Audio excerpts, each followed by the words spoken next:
Seminar hasil Sekolah Pasca Sarjana Institut Pertanian Bogor yang pada pagi hari ini akan disampaikan makalah. Sebenarnya ada 2 makalah, tetapi yang pertama akan disampaikan oleh Saudara Imam Teguh Santausa C451170 dari Program Studi Teknologi Perikanan Laut. Judul makalah Sistem Basis Data Produksi Ikan berbasis website di Teluk Pelabuhan Ratu, Kabupaten Sukabumi, dengan dosen pembimbing sebagai ketua Dr. Mustarudin STP dan sebagai anggota Profesor Dr. Domu Simbolon MSI yang masih ditunggu kehadirannya. Terima kasih atas kehadiran semuanya, juga pembimbing terima kasih. Dan pada Saudara Imam 20 menit maksimal untuk presentasi. Silakan. Baik, terima kasih. Assalamualaikum warahmatullahi wabarakatuh. Selamat pagi dan salam sejahtera untuk kita semua. Yang terhormat Ibu Moderator Profesor Dr. Insinyur Nike Mandang MS dan Komisi Pembimbing Dr. Mustarudin STP dan Bapak Profesor Dr. Insinyur Domu Simbolon MSI. Terima kasih atas waktu dan untuk berkenan hadir pada seminar pada pagi hari ini. Yang terhormat juga Bapak host Bapak Abdul Rahman, terima kasih, dan rekan-rekan yang saya banggakan, terima kasih atas kesempatan dan waktunya untuk berkenan hadir pada seminar pagi kali ini. Baik, perkenalkan, nama saya Imam Teguh Santausa dari Program Studi Teknologi Perikanan Laut. Izinkan saya menyampaikan hasil penelitian saya yang berjudul Sistem Basis Data Produksi Ikan berbasis website di Teluk Pelabuhan Ratu, Kabupaten Sukabumi. Yang mendasari penelitian saya kali ini adalah Undang-Undang Nomor 45 Tahun 2009 tentang Perikanan dan Undang-Undang Nomor 14 Tahun 2008 tentang Keterbukaan Informasi Publik. Nah, Undang-Undang 45 Tahun 2009 tentang Perikanan pasal 46 ayat 1 dan 2 ini, di mana pemerintah dan pemerintah daerah wajib dan menyusun dan mengembangkan sistem informasi dan data statistik perikanan. Dan Undang-Undang Keterbukaan Informasi Nomor 14 tahun 2008 di pasal 3, tujuan penyediaan dan informasi adalah mendorong partisipasi masyarakat dalam proses pengambilan kebijakan publik.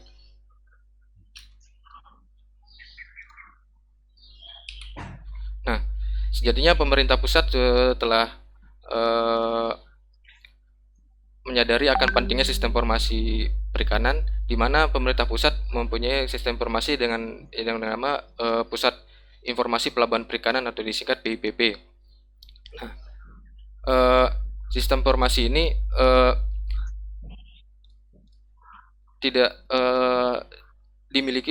dikelola oleh Pelabuhan Perikanan Samudra, Pelabuhan Perikanan Nusantara, Pelabuhan Perikanan Pantai dan Perikanan Pantai.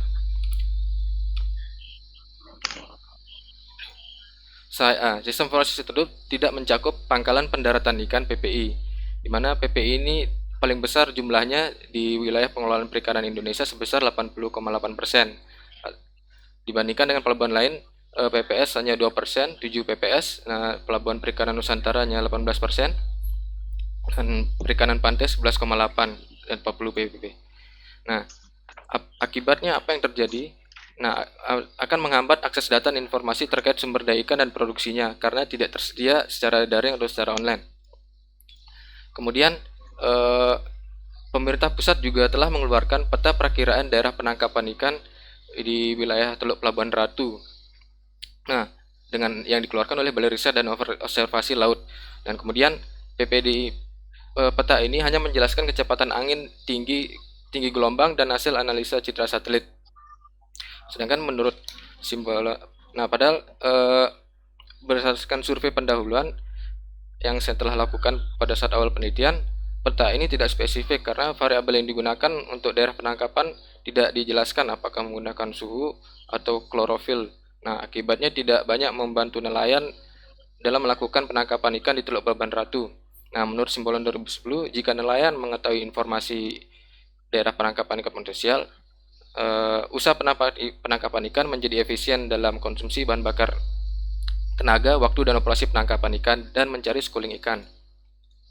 Nah, permasalahan dalam penelitian ini adalah yang pertama, sistem basis data produksi ikan sebagian besar tidak dapat diakses secara daring.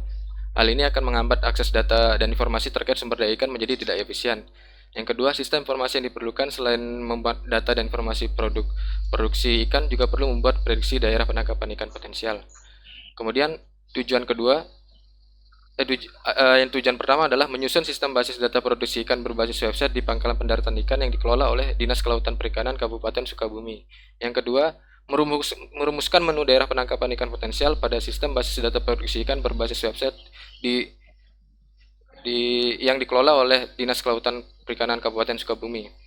Manfaat dari penelitian ini yang pertama adalah sebagai bahan pertimbangan bagi pemerintah Kabupaten Sukabumi dalam menetapkan kebijakan terkait dengan informasi produksi ikan dan daerah penangkapan ikan.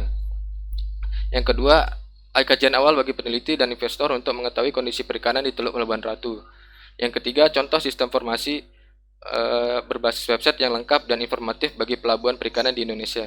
Yang keempat, memperkaya hasanah ilmu pengetahuan di bidang perikanan tangkap, khususnya dalam pengembangan sistem informasi produksi ikan dan daerah penangkapan ikan.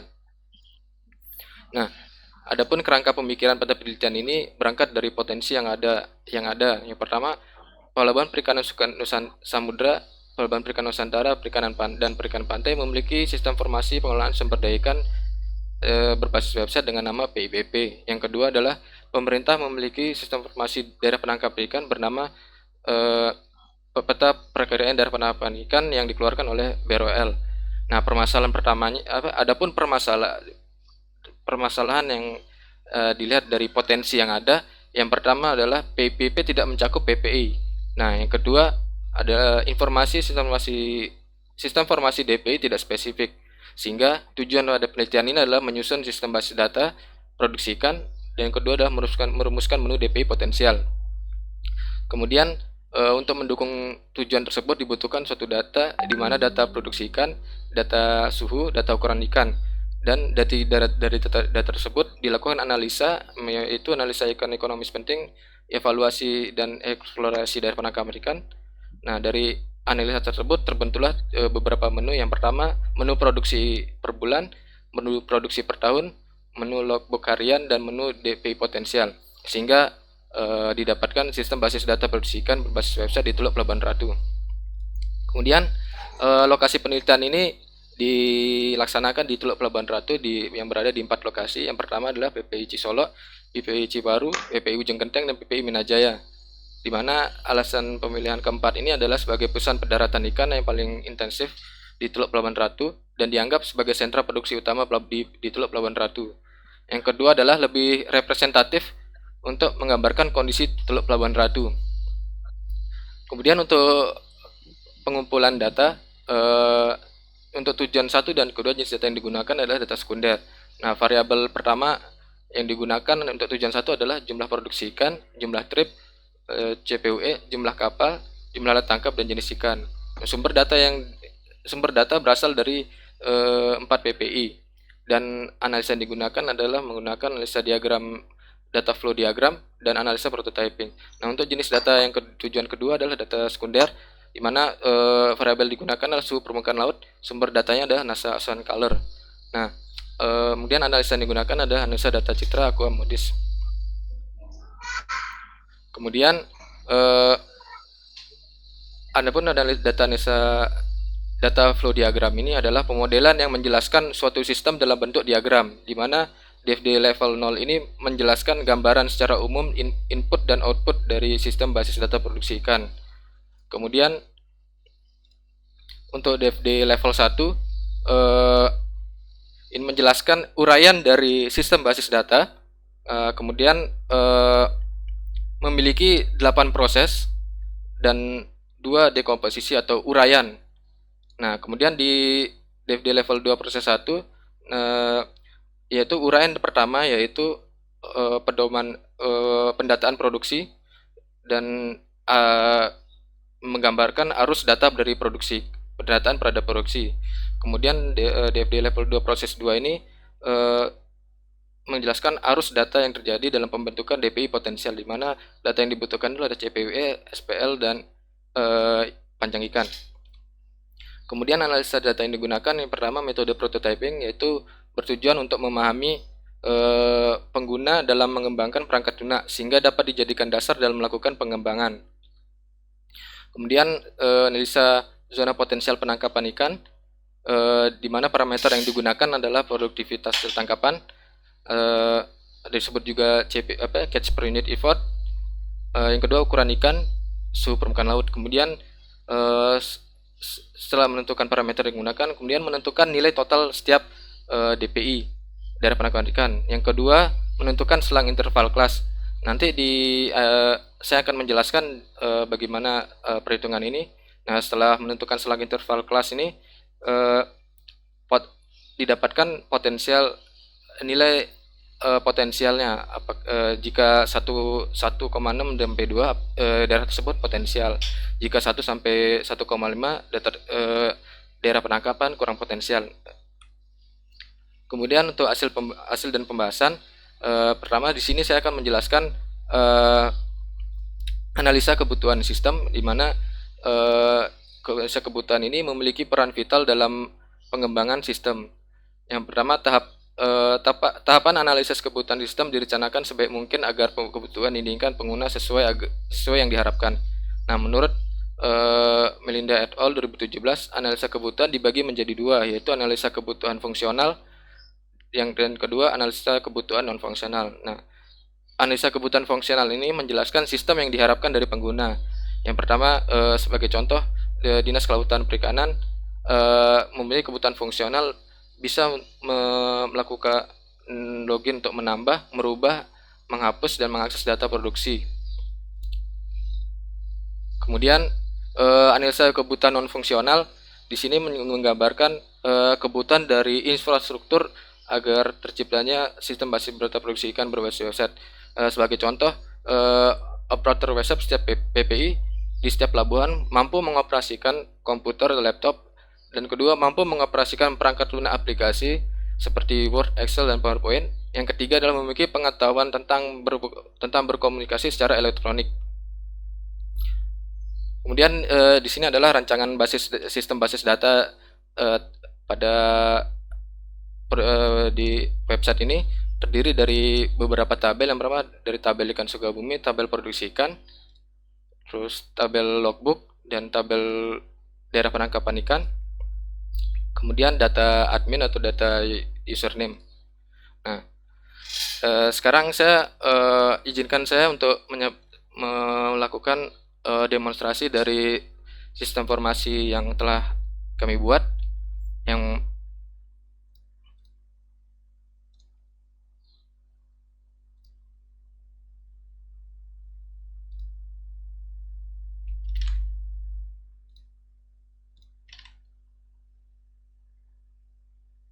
maaf. Baik, di sini saya akan memposisikan diri sebagai petugas dinas, di mana saya akan memasukkan username-nya. Nah, di sini ada beberapa menu. Nah, di sini saya akan mencoba mencontohkan untuk menginput data produksi.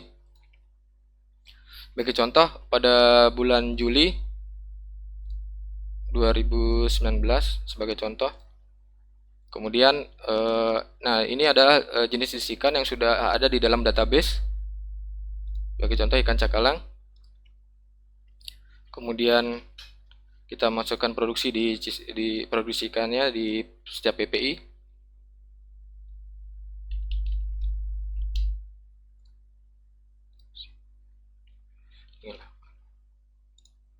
Di PPI Ciwaru. Untuk di ujung genteng,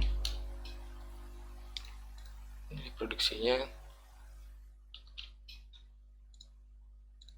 di PPI Minajaya.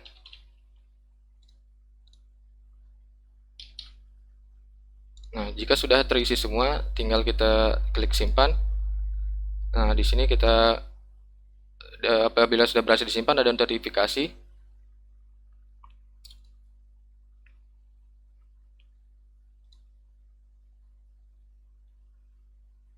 Nah, di sini kita bisa melihat data per bulan per bulan per tahun. Sebagai contoh di bulan Juli 2019 di sini udah ada. Nah, jadi apabila data yang kita sudah masukkan tadi akan otomatis masuk untuk perhitungan produksi ikan per tahun di setiap PPI dan juga produksi tahun. Di sini kita bisa lihat, misalkan dari 2013 sampai 2019, di sini juga bisa. Jadi keunggulannya ini adalah mampu mengintegrasikan produksi dari per bulan, per PPI, per bulan dan per tahun. Dan dari misalkan di produksi per tahun 2019, di sini kita bisa melihat nilai jualnya. Nah, berdasarkan hasil yang didapatkan, kita bisa melihat ikan ekonomis tinggi seperti udang rebon yang mempunyai ikan ekonomis tinggi, produksinya tinggi dan harganya rendah. Dan kemudian ini adalah menu produksi ikan. Yang kemudian di menu DPI, daerah penangkapan ikan potensial. Nah, di sini kita bisa melihat daerah penangkapan ikan yang dikategorikan kurang potensial maupun dan potensial, dan juga peta daerah penangkapan ikan potensial. Sebagai contoh, kita memasukkan data di bulan Februari 2020 di PPI Minajaya. Kemudian nilai CPUE-nya kita masukkan.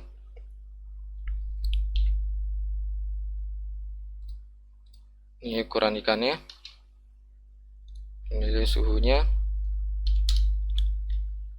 Nah, kemudian diklik simpan. Nah, sini kita akan coba lihat hasilnya. Nah, di sini muncul hasilnya. Tadi yang analisa daerah penangkapan ikan potensial seperti ini. Nah, jadi diambil nilai tertingginya dikurangin nilai terkecilnya, total nilai terkecilnya dibagi 2. Nah, sehingga dibuat interval kelasnya. Nah, kita di peta pun juga seperti itu. Datanya juga kategorinya DPI potensial.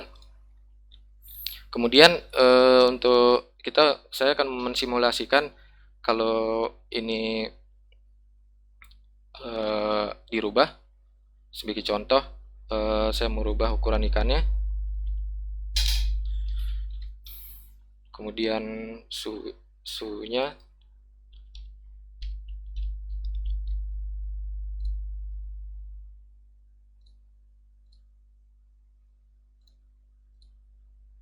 nah di sini kategorinya kurang. Kemudian di peta juga kategorinya berubah jadi kurang. Terus dari mana didapatkan data CPUE ini? Pertama dari data hasil tangkapan, atau kita bisa lihat di grafik analisa. Nah, di sini sebagai contoh pada bulan Januari tahun 2020, di sini bisa kelihatan berapa catch per unit effortnya per hari dalam 1 bulan berdasarkan tabelnya yang dapatkan CPUE-nya. Nah, kemudian seperti itu. Di sini juga ada tabel penggunanya siapa saja dan tabel jenis ikannya.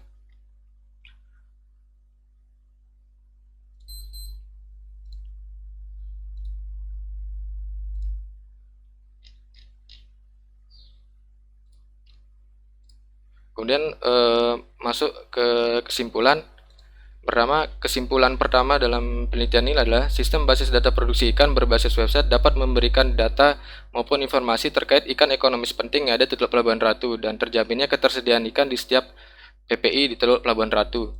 Yang kedua adalah menu daerah penangkapan ikan potensial dapat memberikan informasi terkait status zona potensi penangkapan ikan atau ZPPI. Nah, status ZPPI ini terdiri dari dua kategori, yaitu potensial dan kurang potensial.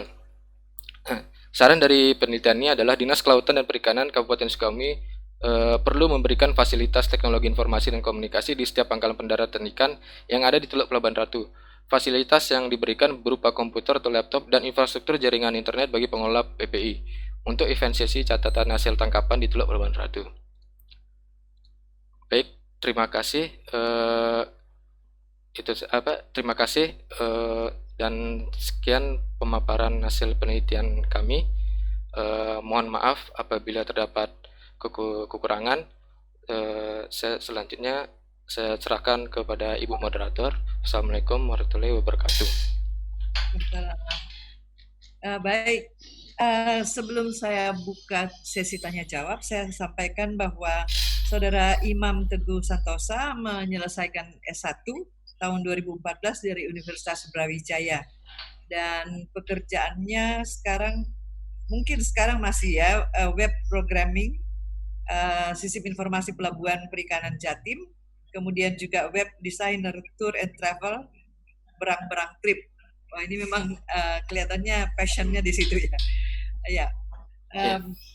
Tapi rupanya penerapannya bisa di perikanan, bisa juga di tour and travel rupanya.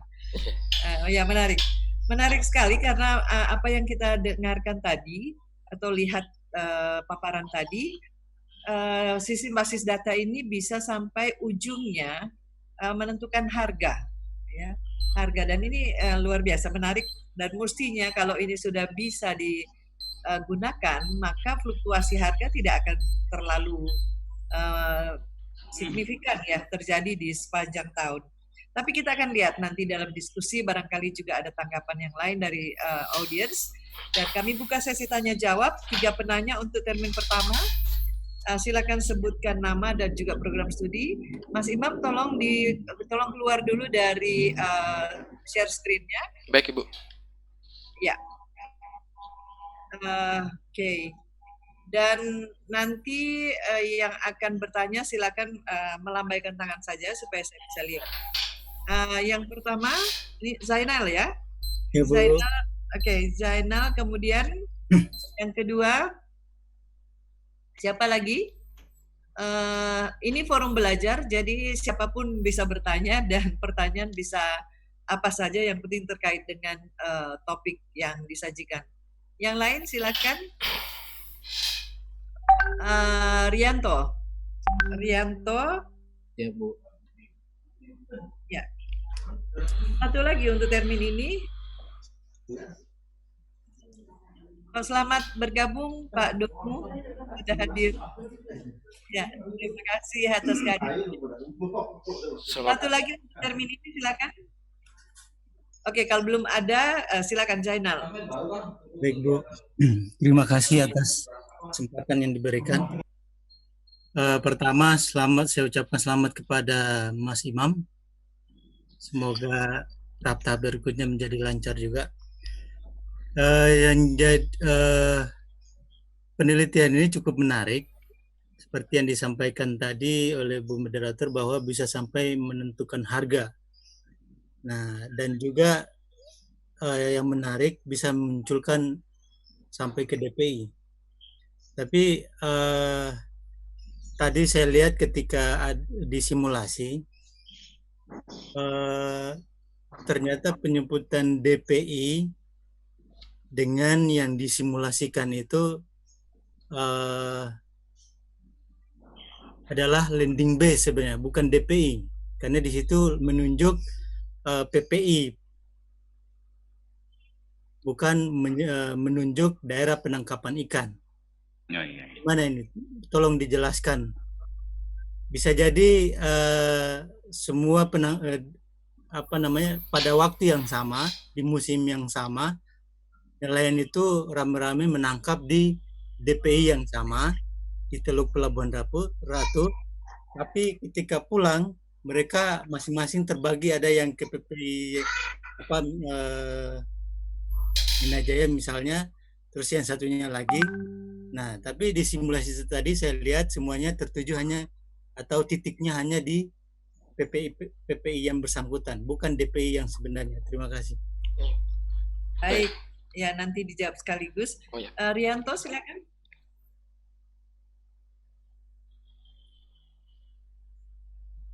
Rianto. Baik Bu. Assalamualaikum warahmatullahi wabarakatuh. Waalaikumsalam warahmatullahi wabarakatuh. Pertama-tama saya ucapkan selamat kepada materi atas capaiannya. Yang ingin saya tanyakan adalah pada penyusunan sistem itu, di mana pemateri membuat dua tujuan, yaitu sistem basis data, yang kemudian yang kedua adalah penyusunan DPI potensial. Nah, yang saya tanyakan di sini, dalam DFD level 2 itu kan DPI potensial itu kan ada evaluasi ya, evaluasi. Nah, ini bagaimana? Apakah evaluasinya di sini kan DPI potensial itu kan dibentuk dari 3 hasil, yaitu SPL, CPUE, dan panjang ikan. Nah, di sini untuk evaluasinya di DFD level 2-nya itu ada membutuhkan input dari KKP dan nelayan. Apakah di sistem ini nelayan juga bisa melakukan evaluasi? Nah, kalau evaluasi berapa bulan bisa dilakukan update seperti itu? Karena di sini untuk DPI potensial ini kan ada butuh masukan dari diagram DFD level 2-nya kan membutuhkan masukan dari KKP dan nelayan. Bagaimana gambarannya nelayan itu bisa memberikan evaluasi, berupa apa evaluasinya seperti itu? Mungkin yang ingin saya tanyakan seperti itu. Assalamualaikum warahmatullahi wabarakatuh. Baik, bisa dijawab langsung, Saudara Imam. Baik Ibu. Yang pertama terkait penyebutan DPI yang berdasarkan seharusnya landing base itu, pertama begini, terima kasih sebelumnya Pak Zainal atas pertanyaannya. Jadi saya berusaha mengasumsikan sistem basis data ini berada di pangkalan pendaratan ikan, di mana kapal-kapal yang berada di pelabuhan itu jarak tempuhnya hanya sampai tidak jauh dari sekitar berdasarkan waktu penelitian tidak lebih dari 5 kilo. Artinya kapal-kapal yang masih skala kecil yang di bawah 5 GT, dan bahkan kebanyakan waktu saya ke sana kapal-kapal yang 1 GT, kapal-kapal yang kecil. Jadi saya mengasumsikannya seperti itu. Jadi daerah penangkapan ikannya masih tidak jauh dari lokasi daerah landing base-nya. Nah, kemudian memang ada pemikiran saya untuk bagaimana berdasarkan titik koordinat yang seperti Pak Zainal dimaksudkan, yang selalu berpindah-pindah. Untuk saat ini batasan penilaian saya masih di tahap di sekitar pangkalan pendaratan ikan, karena di pangkalan pendaratan ikan ini fokus utama saya adalah bagaimana data hasil tangkapan itu tercatat. Nah, karena selama ini PIPP yang di Pusat Informasi Pelabuhan Perikanan yang dikeluarkan oleh pemerintah tidak mencakup pelabuhan perikanan pangkalan pendaratan ikan ini. Padahal di Indonesia sendiri bisa dilihat di websitenya Direktorat Jenderal Perikanan Tangkap, di PIPP-nya sendiri 80% itu tidak tercatat, tidak diakomodir di dalam PIPP. Padahal lumayan besar jumlahnya di PIPP. Seperti itu mungkin Pak Zainal. Mungkin ada komentar dari Bapak Zainal. Bagaimana Zainal? Baik, artinya ini kalau penyebutan seperti itu dan itu sifatnya sementara, baiknya disebutnya lending base potensial aja. Kalau menyebut DPI potensial, dia menunjuk di mana PPI atau pangkalan pendaratan itu kan, orang akan bingung gitu. Terima kasih. Saran aja. Siap Pak Zainal, terima kasih atas masukannya. Nanti saya akan diskusikan lagi dengan komisi pembimbing. Terima kasih Pak Zainal. Kemudian untuk Bapak Rianto terkait penyusunan sistem berdasarkan tujuan dan DFD level 2, saya akan coba menjelaskan. Jadi di sini itu yang pertama tuh data dari rata-rata CPUE, rata-rata SPL ini, rata-rata panjang ikan ini memberi datanya itu masuk ke dalam database daerah penangkapan ikan. Kemudian dilakukan pemberian kategori daerah penangkapan ikan mana yang potensial terhadap KKP dan nelayan. Nah, seperti itu. Kemudian dari nelayan ini dan KKP ini bisa mengakses data tersebut ke ke website di menu DP potensial. Jadi untuk evaluasi berapa bulan dievaluasi dan bentuk evaluasinya seperti apa, saya tidak membahas sampai sana karena tujuan saya ini adalah memberikan hasil evaluasi dari hasil perhitungan 3 parameter ini kepada nelayan berikut dengan pemetaannya. Kemudian nelayan dan KKP kemudian bisa mengaksesnya. Jadi seperti itu Bapak Rianto. Mungkin ada komentarnya Pak Rianto? Oh, berarti pendataannya bukan nelayan secara langsung ya? Bukan Pak. Jadi kita data hasil tangkapan data hasil tangkapan ikan di setiap pelabuhan itu dicatat. Kemudian di situ kan di hasil catatan itu ketahuan berapa jumlah produksinya, berapa trip di perharinya. Kemudian dari situ kita bisa mengambil nilai CPWE-nya, kemudian digabungkan 3 parameter dan kemudian dilakukan dianalisa di dalam website sehingga dapat diberikan hasilnya ke nelayan. Nah, nanti nelayan bisa mengakses informasinya. Jadi asumsinya seperti itu, Bapak Rianto. Bagaimana Rianto, sudah cukup? Ya cukup Bu, terima kasih. Oke, baik. Saya buka termin kedua juga untuk 3 penanya. Silakan lambaikan tangan supaya saya bisa lihat. Oke, Elma ya. Elma, kemudian yang lain silakan.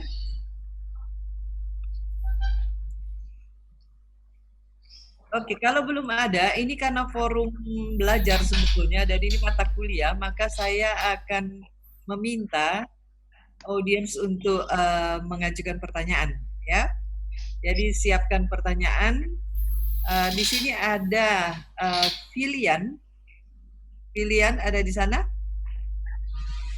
Oke, Filian nanti siapkan pertanyaan ya. Kemudian satu Agung Krinugroho ya. Oke, silakan Elma. Baik, terima kasih. Assalamualaikum warahmatullahi wabarakatuh. Waalaikumsalam. Waalaikumsalam warahmatullahi wabarakatuh. Saya Elma dari Biologi Reproduksi. Yang ingin saya tanyakan adalah apakah selama ini sudah ada tempat di Indonesia ataupun di luar negeri yang menggunakan sistem yang mirip dengan yang saudara buat? Dan jika ada, apakah ada keunggulan atau yang membedakan sistem yang sekarang ini yang dipaparkan dengan yang sudah ada tersebut? Baik, itu saja. Terima kasih. Ya, baik. Selanjutnya, Filian. Baik, terima kasih Ibu sebelumnya atas kesempatan ini. Ini saya ucapkan selamat kepada Mas Imam Teguh Santosa atas sebenarnya hasilnya. Ya, ingin saya tanyakan, mungkin di masing-masing DPI itu kan banyak sekali nelayan ya Mas ya. Nah, apakah di setiap DPI itu dicatat berapa banyak nelayan yang aktif begitu dan berapa nelayan yang tidak aktif? Dan mungkin juga dicatat berapa masing-masing nelayan itu bisa menghasilkan tangkapan ikan. Nah, seperti itu. Dan biasanya jenis, kan setiap nelayan memiliki alat penangkapan yang berbeda-beda. Nah, apakah diketahui juga jenisnya apa aja begitu di setiap nelayan? Apakah semua nelayan sama untuk jenis tangkapan ikannya begitu, Mas? Mungkin seperti itu, Ibu. Terima kasih. Baik, berikutnya Agung, silakan. Baik Bu, terima kasih atas kesempatannya. Mungkin yang saya tanyakan terkait data di dalam sistem informasi ini juga ada terkait suhu ya Pak Imam ya? Ya, benar. Nah, yang ingin saya tanyakan itu, suhu yang dimaksud ini suhu yang di daerah mana gitu maksudnya. Jadi, dan juga untuk admin memasukkan nilai suhu ini, pendekatan apa yang bisa dilakukan oleh admin supaya suhu yang dimasukkan ini akurat gitu. Mungkin itu aja sih. Biasanya kan ini juga terkait potensi perikanannya. Mungkin itu aja dulu. Ya, baik. Silakan Imam dijawab. Baik, terima kasih atas pertanyaannya. Yang pertama dari Bu Elma, apakah ada contoh dari sistem basis data yang dari luar negeri? Saya jujur mohon maaf, belum ada patokan seperti apa sistem basis data perikanan dari luar negeri. Yang saya tahu adalah sistem traceability atau pelacakan ikan tuna cakalang saja. Nah, dan itu pada penelusuran ikan biasanya dikhususkan untuk untuk pemasaran hasil pemasaran ikan. Nah, jadi penelitian saya ini membandingkan role model dari penelitian saya adalah melihat potensi yang ada di sistem basis data produksi ikan yang dibuat ada Kementerian Kelautan. Kemudian dari potensinya itu saya melihat ada beberapa permasalahan yang kemudian saya kaji. Nah, seperti itu Mbak Elma. Kalau dari contoh sistem basis data yang di luar negeri, yang saya baru tahu itu hanya yang penelusuran jenis ikan TCT, tuna cakalang tongkol, yang terkait dengan untuk dari hulu, dari mana ikan itu ditangkap sampai dengan sampai ke konsumen akhir. Nah, untuk tujuan tujuan untuk pengolahan ikan. Jadi seperti itu Bu Elma. Elma, bagaimana? Sudah cukup? Sudah cukup, Bu. Baik, silakan Imam dilanjutkan dari pertanyaannya Filian. Ya, terima kasih Mas Filian. Terkait pertanyaan apakah nelayan, jadi gini Mas, terkait nelayan dan alat tangkap, jadi catatan hasil tangkapan ini kita bercerita dulu sejak awal saya melakukan di sana catatan hasil logbook atau catatan hasil tangkapannya itu sudah ada dalam bentuk masih tulis tangan waktu itu Mas. Nah kemudian dari pihak dinasnya sendiri butuh solusi gimana caranya berubah dari manual ini. Nah kemudian saya mencoba mengkajinya, mengkajinya berdasarkan hasil penelitian saya ini. Nah kemudian berangkat dari situ saya fokus saya itu adalah bagaimana dari memindahkan pencatatan hasil data yang manual ini ke dalam bentuk daring. Nah sehingga terkait nelayan yang dicatat dan alat tangkap itu sudah ada di dalam buku catatan yang manual itu. Jadi sebenarnya jadi batasan penelitian saya itu data hasil tangkapannya sudah ada, tinggal saya memindahkan dari yang masih manual ini ke bentuk online ini. Jadi seperti itu Mas Filian. Mungkin ada komentarnya Mas Filian? Sudah cukup sebenarnya Mas Oh, iya. untuk apa tadi. Mungkin menurut saya sih Oh ya. ketika jumlah nelayan di masing-masing DPI itu terkatakan mungkin akan berpengaruh pada hasil tangkapan, begitu Mas ya. Oh iya, siap Mas. Nah, jadi informasinya lebih ringan untuk potensial ikannya. Ketika masing-masing DPI ada yang 5, 10, 15, 20 nelayan berbeda-beda, maka hasilnya akan berbeda juga. Menurut saya seperti itu Mas. Jadi maka saya ditanyakan ada berapa nelayan di masing-masing DPI, mungkin akan lebih detail untuk mengetahui potensial penangkapan ikannya, begitu Mas. Belum tentu kan nelayannya sedikit, ikan juga sedikit. Kalau di pemahaman saya seperti itu Mas. Terima kasih. Ya, masih mau ditanggapi, Imam? Ya, mungkin saya nambah sedikit saja. Ya, jadi memang tujuan dari membuatnya sistem basis data ini, kita di situ sebenarnya sudah ada berapa nelayan. Jadi saya akan coba share screen.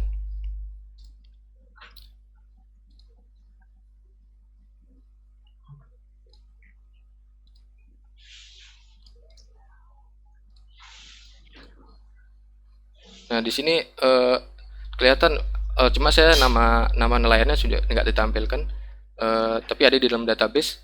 Sebenarnya di sini sudah ada data-datanya. Nah, jadi kan apabila ada penambahan nelayan, jadi bisa ketahuan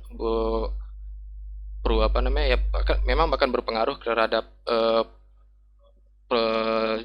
potensi sumber daya ikannya. Maka dari itu, dari sini kita bisa dari data ini, dari data grafik analisanya ini, kita bisa melihat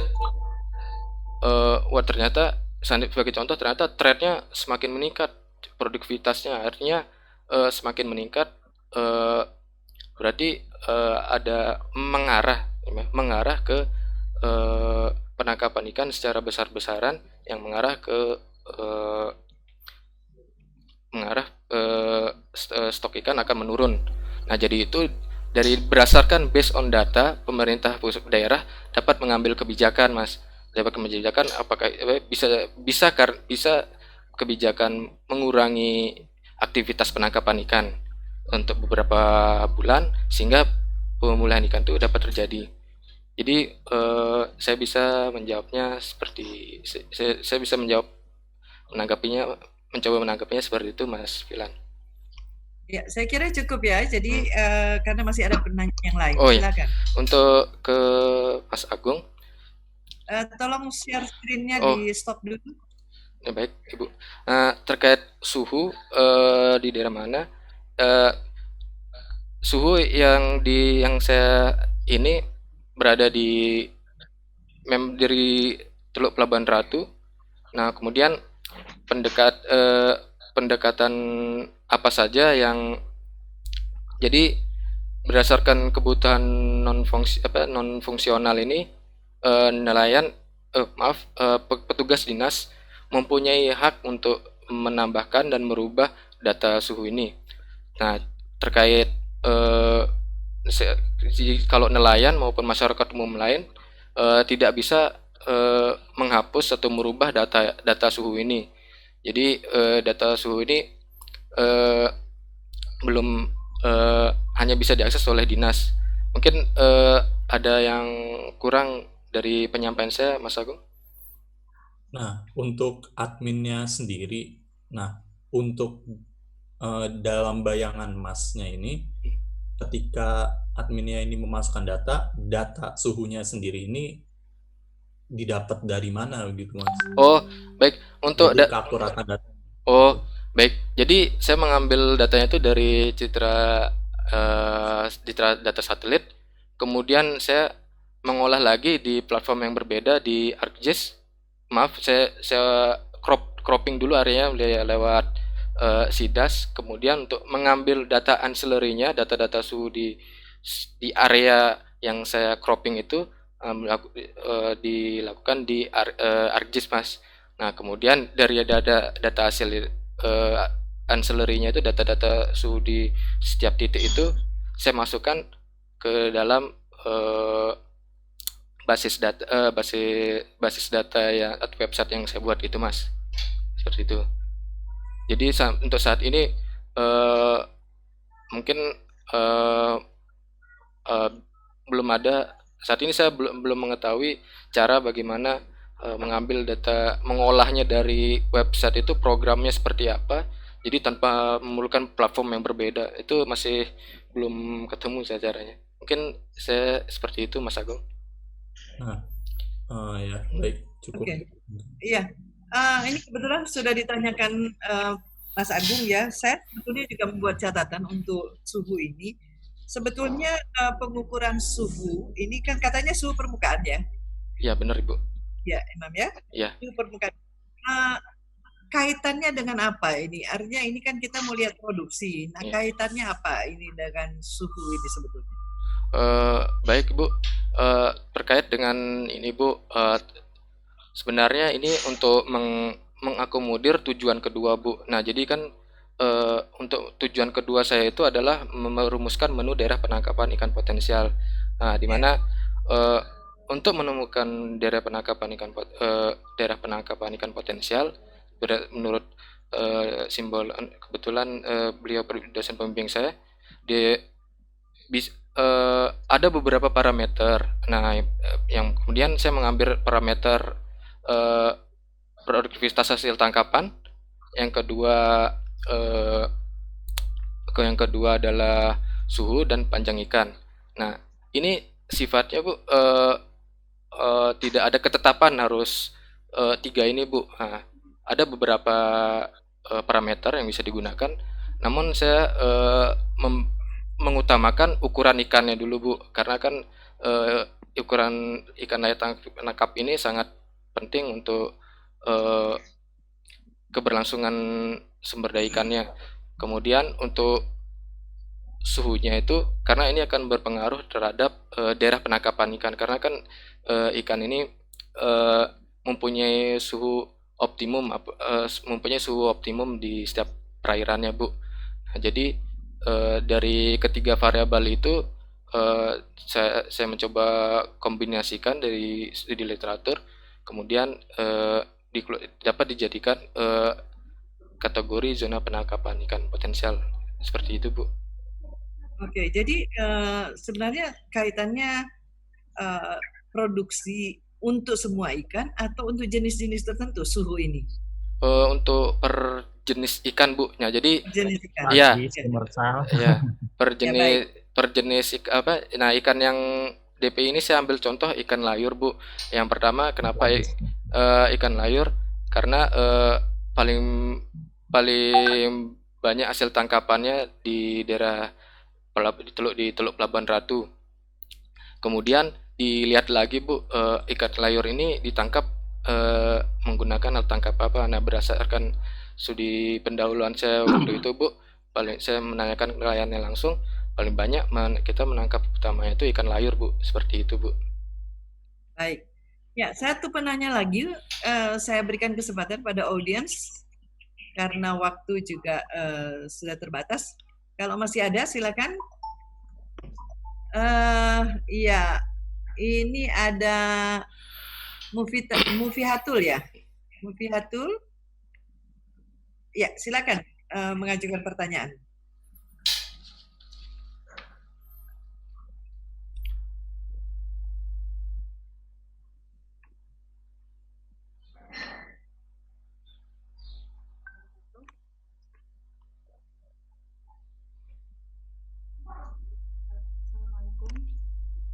Waalaikumsalam.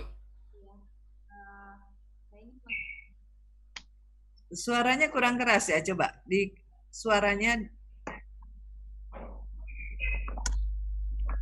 Saya ingin mengajukan pertanyaan terkait penelitian saudara Imam, apakah mengapa memilih lokasi tujuan di Teluk Pelabuhan Ratu, apakah ada faktor-faktor yang utama Anda mengambil data dan mengajukan penelitian di daerah tersebut? Terima kasih.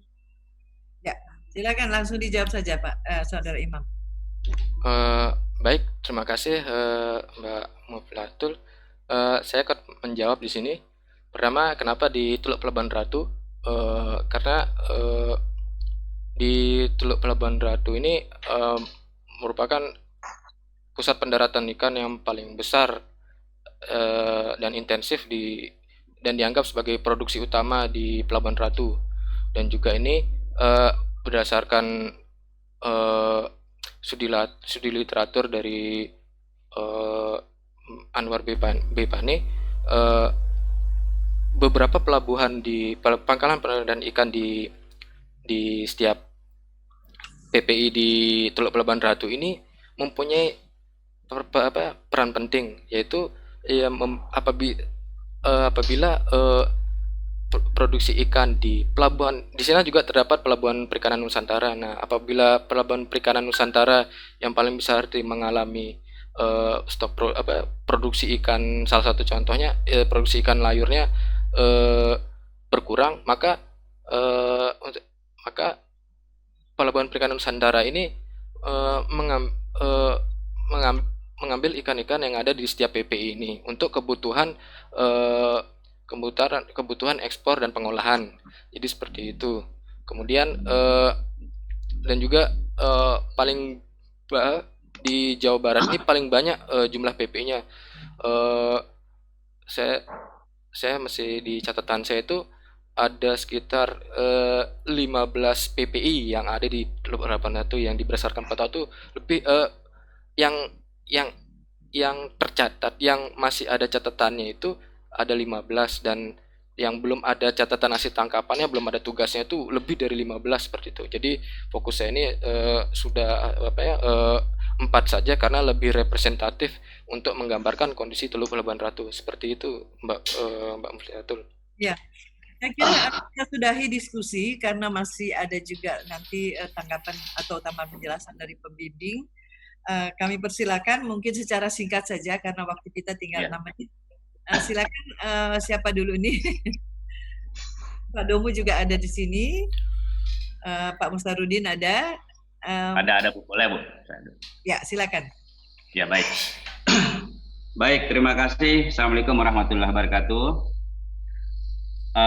Tadi mungkin saya ingin sedikit ulas kenapa Mas Teguh melakukan penelitian ini ya. Jadi penelitian yang dilakukan oleh Saudara Teguh ini gitu ya, diharapkan bisa membantu pemerintah kabupaten begitu Bu ya. Karena untuk pelabuhan perikanan yang sudah ada pendataannya itu hanya yang dikelola oleh pemerintah pusat, yaitu untuk PPN dan PPS begitu ya. Sedangkan jumlah yang PPN dan PPS itu sangat sedikit gitu ya. Nah, Mas Teguh ini mencoba untuk mendata ya hasil tangkapan yang berasal dari pelabuhan perikanan itu tipe ketiga ya dan tipe keempat, yaitu P3 dan PPI gitu ya, atau PPI. Nah, jadi data yang dilakukan ini diharapkan dapat lebih merapikan atau mengumpulkan secara baik gitu ya data-data hasil perikanan yang berasal dari Pelabuhan Ratu gitu ya. Jadi nanti sebenarnya tujuannya untuk membantu pemerintah untuk melengkapi data yang sudah ada.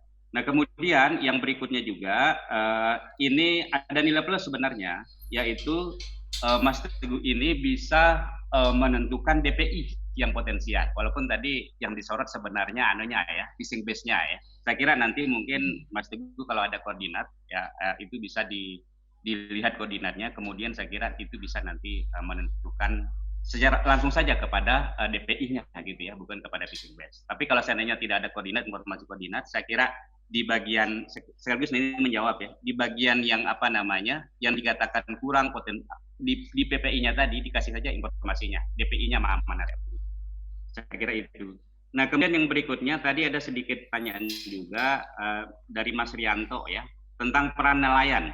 Nah, jadi nelayan di sini memang diarahkan untuk pengguna saja ya, terutama untuk pengguna. Karena nelayan sebenarnya membutuhkan informasi yang banyak sekali ya berkaitan dengan perikanan. Yang pertama fluktuasi harga, seperti yang disebutkan tadi ya. Mereka butuh informasi itu.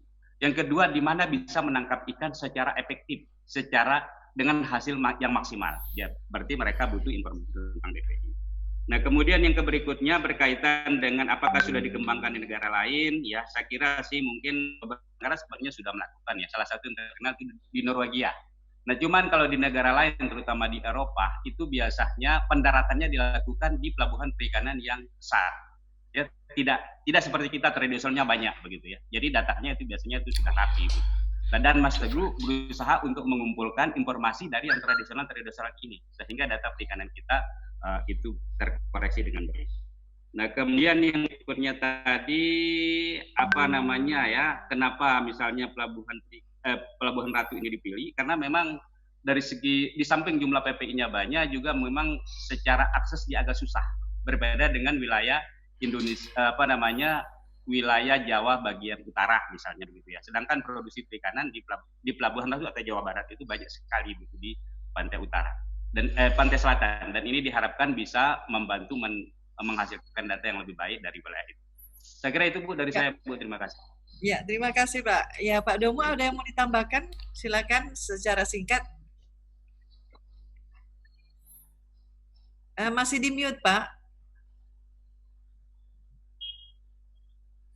Baik, selamat pagi Bu Tindeke dan Bapak Ibu sekalian, juga Pak Mus. Ya, saya mau menambahkan sedikit. Tadi sudah disampaikan oleh Pak Mus bahwa tujuan daripada penyusunan basis data ini tadinya memang untuk membantu pemerintah. Tetapi kalau kita lihat dari data yang ada, kita berpikir lagi, kenapa kita nggak gunakan untuk membantu untuk nelayan juga gitu ya. Sehingga di situ ada tujuan kedua itu, yaitu untuk menentukan zona potensial penangkapan ikan. Nah, bagaimana kita untuk menentukan zona potensial penangkapan ikan ini? Selama ini yang digunakan oleh nelayan itu adalah daerah-daerah di mana di situ tangkapan banyak, itulah yang dianggap sebagai daerah penangkapan yang potensial. Padahal sesungguhnya tidak, bahwa kalau ikan yang ditangkap itu sesungguhnya adalah ikan yang belum layak tangkap secara biologis, maka itu sebenarnya akan berdampak terhadap keberlanjutan perikanan itu sendiri, karena kita akan menghambat laju rekrutmen daripada ikan, sehingga stok kita akan semakin berkurang. Maka oleh karena itu, evaluasi yang digunakan di situ untuk mengetahui zona potensial penangkapan ikan bukan hanya CPW-nya atau produktivitasnya, tetapi juga di situ digunakan data tentang ukuran ikan untuk mengetahui ikan yang sudah layak ditangkap.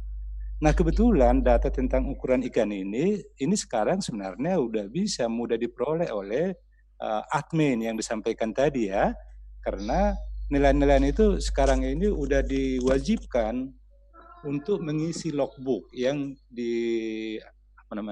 yang diamanatkan oleh undang-undang. Jadi setiap nelayan harus mengisi logbook, termasuk posisi penangkapannya di mana, kemudian jenis ikannya di mana, dan dari situ harusnya si admin atau pemerintah daerah setempat bisa mengukur ikannya. Apakah ikan yang ada di situ sudah layak tangkap atau tidak.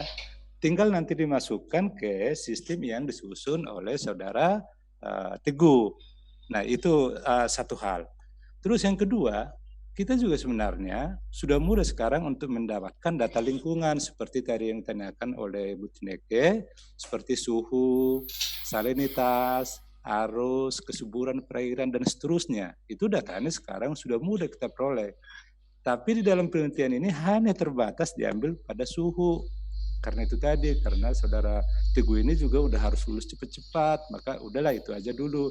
Tapi paling tidak ke depannya kita akan bisa menambah parameter-parameter yang lain seperti kesuburan perairan. Itu semua datanya udah lengkap semua. Nanti dilengkapi ke dalam basis data yang disusun ini. Nah, kemudian itu nanti bisa disebar ke nelayan, sehingga nelayan itu bisa mendapatkan data tentang daerah penangkapan ikan yang potensial. Memang benar tadi yang ditanyakan oleh siapa tadi ya, itu seolah-olah Zainal tadi ya, itu seperti landing base saja gitu ya. Makanya sebenarnya spot-spot penangkapan ikan, lintang dan buzurnya itu harusnya itu ada. Karena di dalam logbook itu harusnya ada, bisa di-input, masuk ke dalam, kemudian nanti akan ketahuan di mana daerah-daerah penangkapan ikan yang potensial, di mana yang tidak. Nah kemudian daerah-daerah itu juga, misalnya daerah A potensial untuk penangkapan ikan, misalnya ikan layur, daerah B potensial untuk penangkapan ikan kembung dan seterusnya, harusnya itu bisa diperoleh. Tapi sayang memang dalam penelitian Teguh ini karena dia memang harus lulus, maka ini dulu yang kita kerjakan, mudah-mudahan ke depannya bisa kita lakukan, Bu. Ya. Itu kira-kira Ya, memang semuanya masih belum lengkap, itu kita akui, tapi kasihan juga Teguh ini kalau berlama-lama lulusnya. Barangkali itu mungkin yang bisa saya tambahkan, Bu. Terima kasih. Ya, baik, terima kasih Pak Demu juga ya semua pemimpin Pak Mustarudin juga terima kasih. Kita jadi belajar banyak dari beliau-beliau ini. Sebagai dosen seminar, saya juga perlu memberikan evaluasi terhadap penyajian saudara Imam. Yang pertama untuk makalah, dari segi bahasa secara umum baik ya, lingkup dan juga sistematika. Ini karena hanya sebagian ya dari tesisnya ya. Benar Ibu. Yang disajikan. Ya. Oke, untuk format dan konsistensi, ini judul ya dan juga posisi gambar tabel itu center. Ya, kalau mengikuti aturan akan seperti itu. Nah, sekarang gambar 2, 4, 5 dan 6 kalau di tampilannya ini bentuknya tabel, tetapi di situ ditulis judul gambar. Dibuatnya gambar. Kalau di tampilan kan bentuknya tabel. Jadi sebaiknya sih tabel saja. Kemudian ini yang penting, tidak menutup bab dengan ilustrasi, karena ilustrasi itu justru yang masih perlu dibahas ya. Jadi di sini ada tabel 2, ini menutup hasil dan pembahasan. Dan itu sebelum simpulan. Jadi padahal ilustrasi itu seharusnya masih perlu dibahas, ya. Jadi itu hindari menutup bab, apalagi sebelum simpulan dengan ilustrasi, apakah itu gambar, grafik ataupun tabel ya. Oke, kemudian presentasi tadi, visualisasi slide desainnya, ilustrasinya juga baik. Dan menarik bahwa tadi bisa ditunjukkan, didemokan simulasi ya, bagaimana pentingnya basis data ya, dengan kaitannya dengan produksi dan juga sampai dengan harga itu bagus, dan Anda masih bisa mengontrol waktu, karena biasanya kalau harus simulasi begitu, itu waktunya kemudian menjadi panjang. Cara menjawab baik, tetapi nanti untuk penguasaan materi pembimbing akan menilai. Saya satu saja yang perlu saya coba minta dilihat lagi, simpulannya ini sepertinya belum fokus pada tujuan. Jadi ini baru agak-agak normatif begitu ya, baru secara umum. Saya melihat belum kok persis yang terutama dengan pemilihan lokasi ya. Jadi apa yang diinginkan dihasilkan dari penelitian yang mengambil studi kasus di Kabupaten Sukabumi, Pelabuhan Ratu. Ya, itu saja saya kira nanti jadi catatan. Baik, demikian penyajian saudara Imam. Kita berikan aplaus untuk yang bersangkutan, dan terima kasih atas kehadiran Anda semua, pembimbing dan juga audiens. Dan kita jumpa lagi pada seminar akan datang. Terima kasih juga untuk host Pak Abdurrahman ya. Terima kasih. Sampai jumpa lagi. Sampai jumpa lagi pada seminar akan datang. Selamat pagi. Terima kasih.